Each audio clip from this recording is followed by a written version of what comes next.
นี้ป้าบอกรถนี้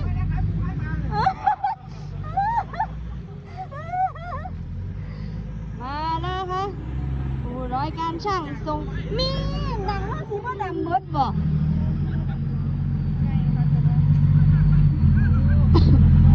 เอาขึ้นนิ่มๆเลยนะคะช่างแคป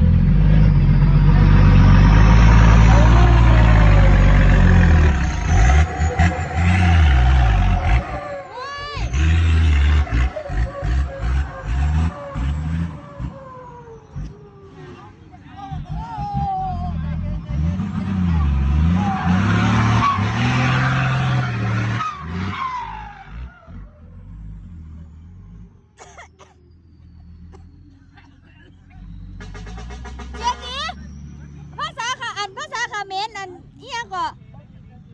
โอ้โหแล้วข่อยว่าเป็นขมิ้นนะเอียงว่าอัน